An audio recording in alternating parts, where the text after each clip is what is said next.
trying to turn it into a house. In this angle? Yeah, just be careful. It's a nightmare in there. Sucks. Bubby, I've never been so happy to see this truck in my life.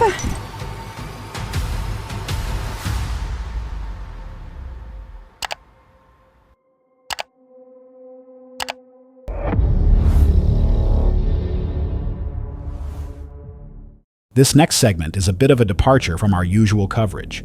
Rather than examining a genuine cryptid encounter captured on camera, we're looking at something created, but still intriguing. Lately, several highly realistic AI-generated Bigfoot clips have been circulating online. And while they aren't authentic, they raise an important question. Are we still able to tell the difference? Let's break them down, not just to appreciate the visuals, but to identify the subtle details that separate real footage from artificial creations. Both clips come from TikTok creator Ard Havoc Theory, who has been experimenting with AI-generated cryptid visuals. The results are striking.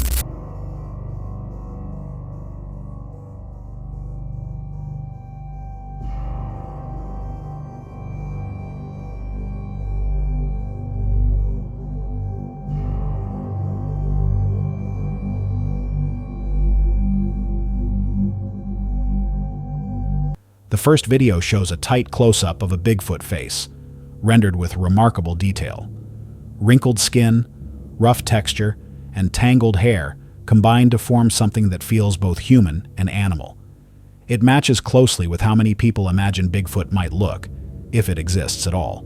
The second clip presents a different take. A Yeti-like figure with white fur, pale skin, and piercing eyes set against a snowy environment. It looks like something you'd expect to see emerging from a remote mountain storm. Although both videos are entirely AI-generated, they're highly convincing, which is exactly why they're worth examining. So how can we tell they aren't real? There are small, but telling clues. Facial expressions often lack natural micro-movements, with blinks appearing overly smooth or mechanical. Hand and limb motion can feel unnatural, either rigid or excessively fluid, like a digital model being animated. When the figures move through space, their interaction with the environment feels off. Arm swings may be unnatural, shadows inconsistent, or eye movement not properly aligned with their surroundings. AI footage tends to look technically flawless, but emotionally hollow. It lacks the subtle imperfections of real life, and that absence is often the biggest giveaway. Even so, these clips offer a glimpse into where storytelling and misinformation may be headed. As AI technology continues to advance, how long will it be before distinguishing real footage from fabricated content becomes nearly impossible? Will the next viral Bigfoot sighting be genuine, or simply another creation produced by an algorithm? Share your thoughts in the comments. Which version of Bigfoot stood out to you more? And do you think AI-generated cryptids will bring us closer to the truth or push it further out of reach? This next clip didn't come from a hiker, a traveler, or a paranormal investigator. It was recorded by a city-operated street camera in a small town in Brazil, and later noticed by local officials during a routine review of surveillance footage.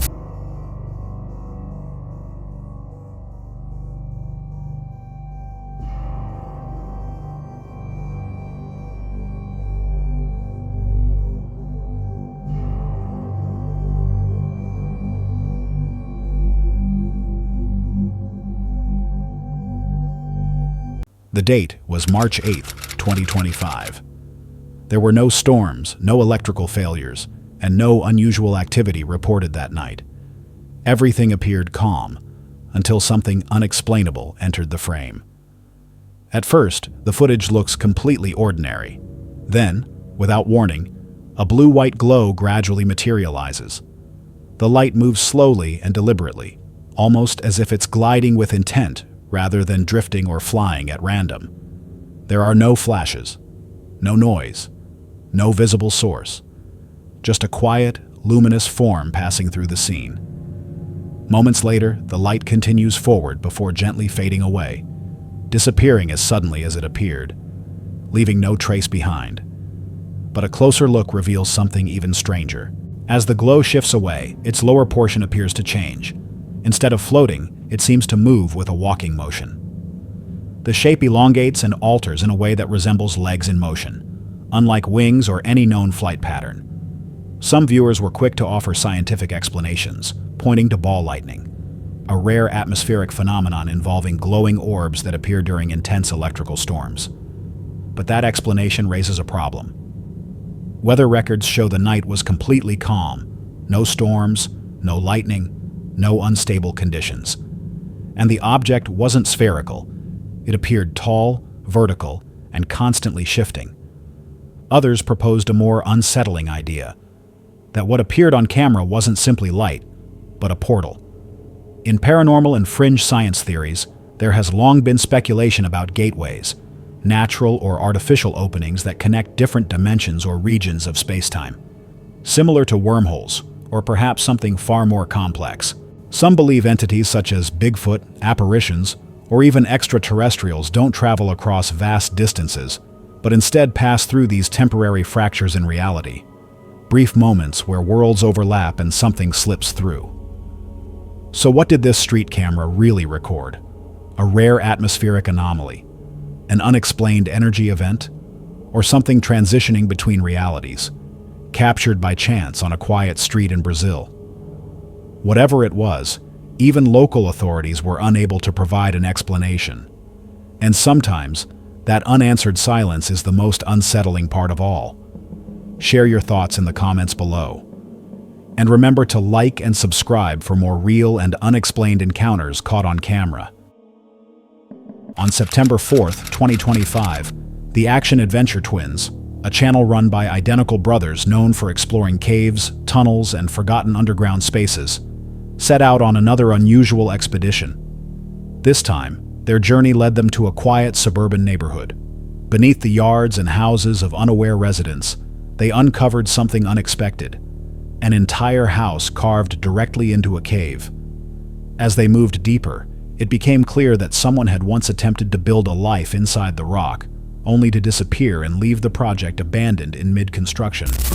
Check it out, me and Amanda are out here in the middle of the woods, and there's this crazy cave that's been turned into a house, or some guy's been trying to turn it into a house.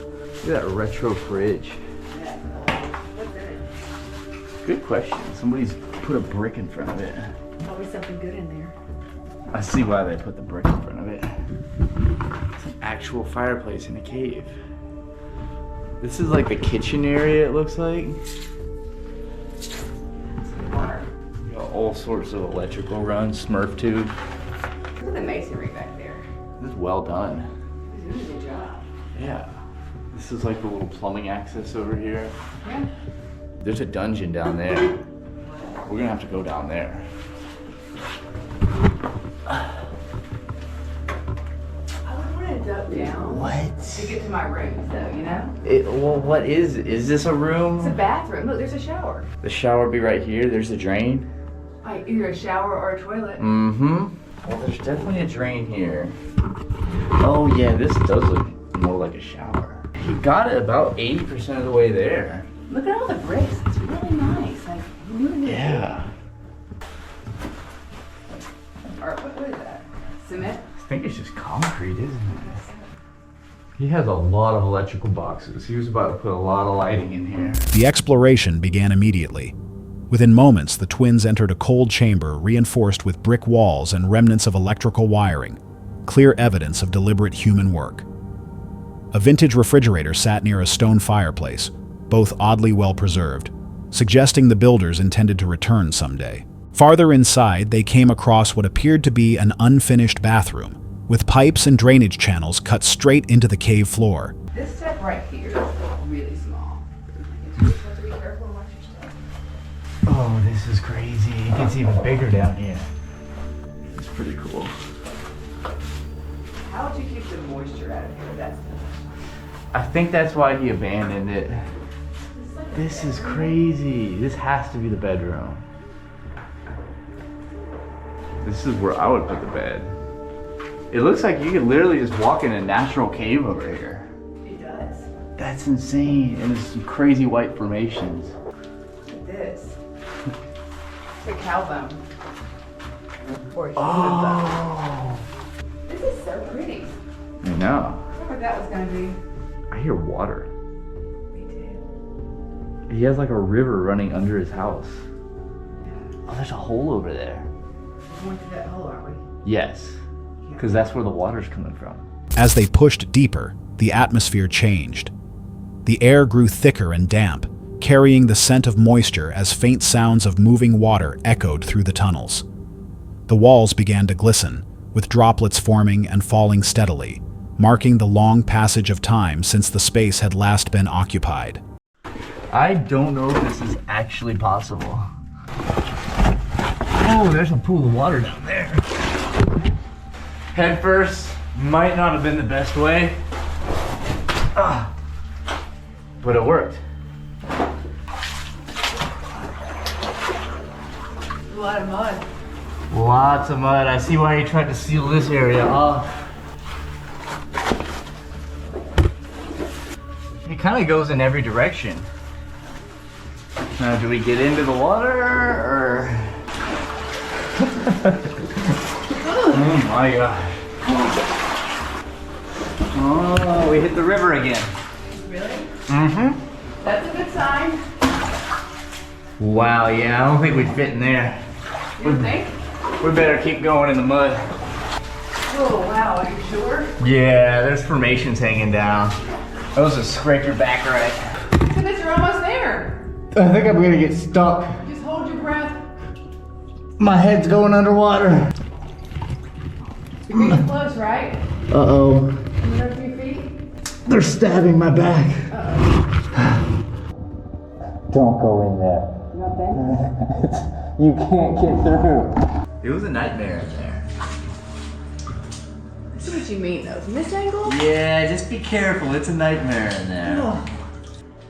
Oh, goodness. This is a lot. This thing is like a knife. Yeah, I know. You already look like you're stuck. Bad. Okay, go back. Yeah, there you go. Wait, are we crawling from here? Wait, are we? I don't know. Are we crawling down the river now? So, I think this is the end of the line. we did bring a bunch of spirit lights, right? It opens up. That's always good news. The water's the way. Oh, look. Did we fit through that whole direction? Oh, yeah, well, there's bricks. Yeah, let's go that way. And now we're back. The twins then squeezed through a narrow passage that tightened the farther they went. Their helmet lights shrank to small circles against the stone as the temperature dropped and the air became heavier. Every movement felt deliberate, as if the surrounding rock pressed closer with each step. Eventually, the passage opened into a small chamber, where the sound of rushing water filled the space, echoing deep beneath the ground. After the video was released, viewers speculated about who might have lived or planned to live there. Some suggested it was the work of an ambitious builder decades ago, while others imagined a hidden shelter or an escape route that was never completed. Many admitted that simply watching the exploration was enough to trigger intense claustrophobia. When the twins finally emerged, covered in mud and exhausted, they realized the cave system lay directly beneath someone's backyard. Above ground, everything appeared calm and ordinary, with no hint of what existed below. It leaves a lingering question: how many forgotten spaces and unfinished lives still lie hidden beneath the streets we walk every day? February 2024, near Eagle River, Alaska. Maria, the creator behind Roaming Reckless, drove her aging Land Rover deep into the snow alongside her dog Blue. Her channel typically follows slow, peaceful overland journeys across the U.S., camping, cooking, and enduring harsh weather. This trip was meant to be no different. A simple 3-day stay at the Rapids Camp Yurt along the historic Iditarod Trail. But the Alaskan wilderness had other intentions. What started as a quiet winter escape gradually turned into 3 days marked by smoke, unease, and isolation. We're going to a yurt that we have to hike to, 2 miles in the middle of the woods. This is going to be dry camping, so we've got to take all of our supplies with us. There's going to be nothing there for us but firewood.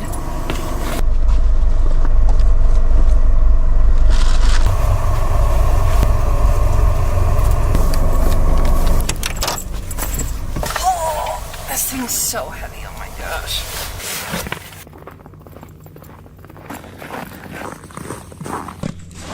We're starting up here.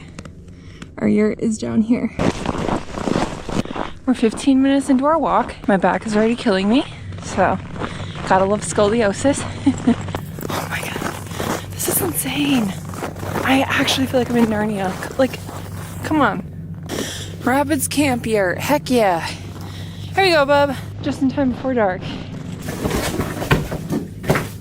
Oh my gosh. Oh my gosh. Ah. Someone remind me to get a hiking backpack, a proper one. Thanks.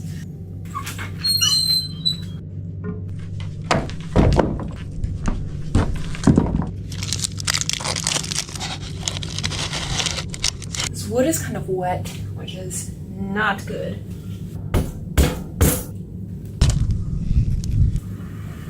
Now we're cooking.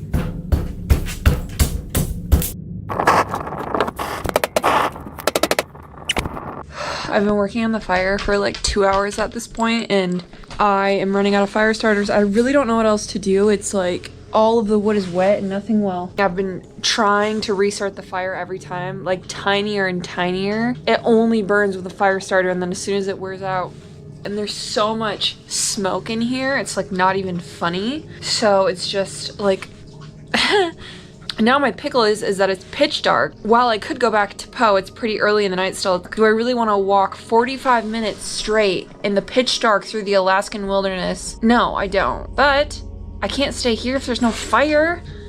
What do I do? This sucks. I give the fire one last ditch effort using the one log left I have that I think is semi-not wet. So we'll see what happens. See how smoky it is in here? I feel like Blue and I are gonna have to make the trek back to Poe because I just can't risk the fire not working and then Blue getting cold in the middle of the night. I think Blue and I are just gonna have to go back to Poe. Maria packed what she believed was sufficient: food, gear, and cold weather layers. Blue moved ahead as they followed a narrow trail pressed into the snow, winding through a frozen forest. The hike was just 2 miles, yet before reaching the halfway point, the weight of her pack was already taking a toll. Still, the scenery felt surreal. Ice-covered trees and towering mountains transforming the effort into something almost magical. As dusk settled, the yurt finally came into view, a small, round structure standing alone beneath the peaks. Inside were a wood stove, a bunk bed, and the promise of warmth. But as night fell, the fire refused to cooperate. Smoke began to build, thickening until it burned her eyes and made breathing painful. With the temperature dropping and Blue visibly shaking, she made the decision to abandon the shelter and head back into the darkness. This sucks.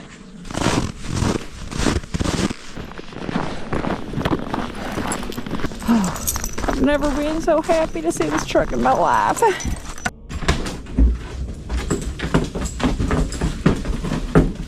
Oh my gosh, it smells like smoke. Let's pack up and clean this place out. Frozen solid. Good thing we didn't stay last night. There's a sign in here talking about an aggressive bear in the area, and granted, bears are hibernating right now, but they do come out of hibernation every once in a while, and we're in aggressive bear territory, so.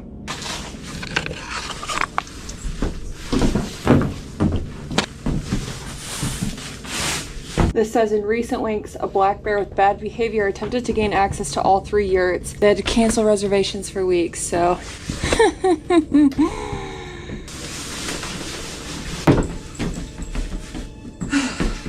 Wish us luck. Armed with only a flashlight, a knife, and determination, she walked through a forest so quiet it felt unnerving. The stillness pressed in from all sides.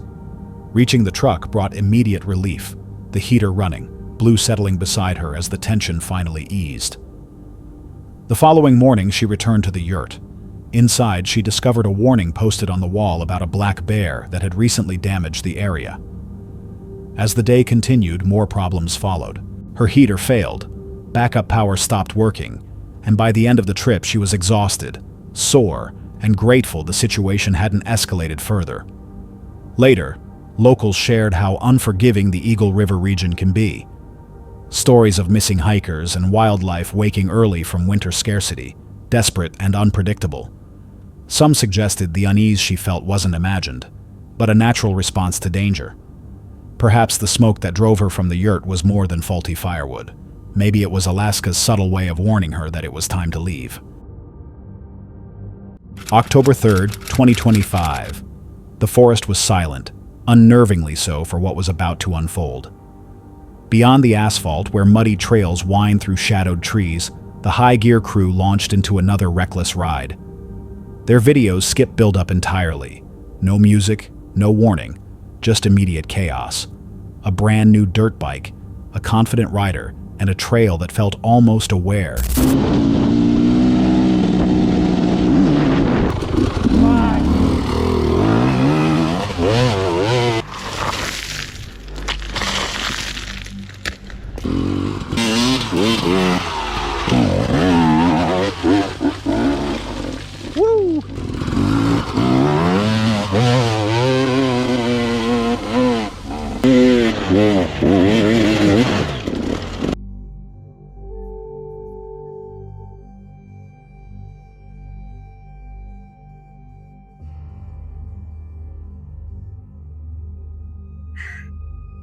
No, my krivina. Close the gasoline, man. My krivina. No.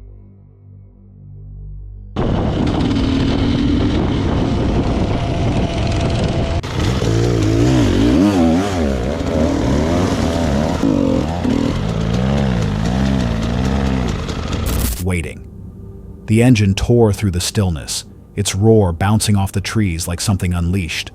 The opening stretch felt effortless, the rider lifting onto one wheel, cutting through dust and loose gravel. Then came the first crash, a brief slide, metal striking dirt, and sudden quiet. He got back up quickly, shaking it off, but the trail clearly wasn't finished. Not long after, the second impact came. The front tire lost grip on slick roots, throwing him straight into a tree. The collision landed with a heavy, muted thud. The bike hissed as it settled. The exhaust twisted. The tire sunk deep into the mud.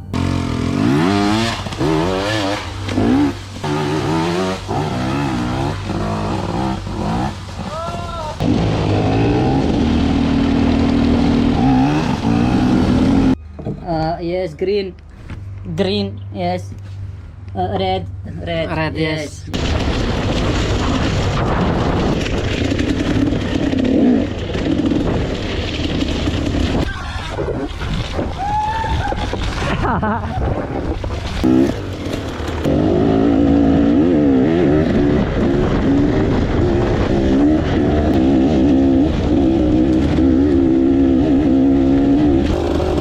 This one.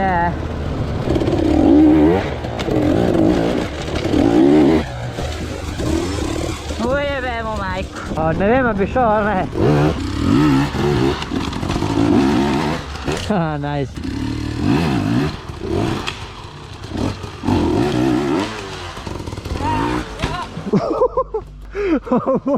Joj, da je reč, da je moj pet preživel, ej. Moj pet survive.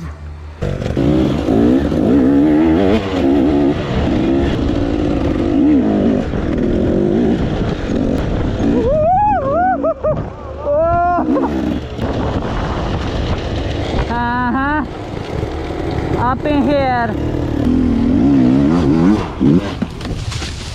Yes, yes, yes. Ah!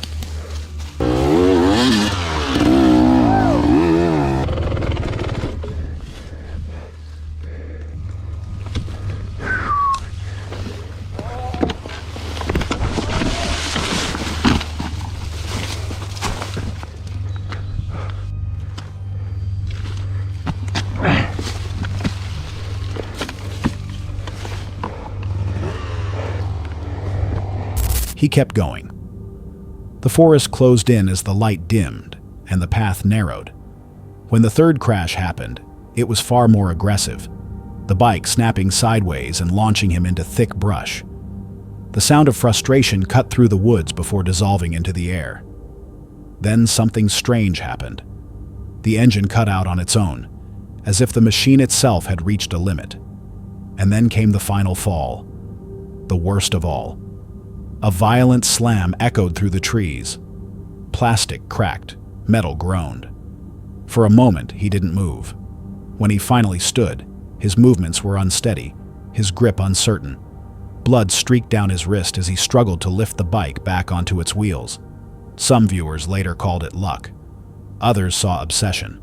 Maybe it was both. A relentless exchange between rider and machine, where pain becomes evidence of survival. As darkness settled over the trail, the rider stood alone, the forest pressing in from all sides. The air felt heavier now, as if the path itself had taken note of every fall. And in that quiet lingered a single thought. Next time, would the woods allow him to leave it all?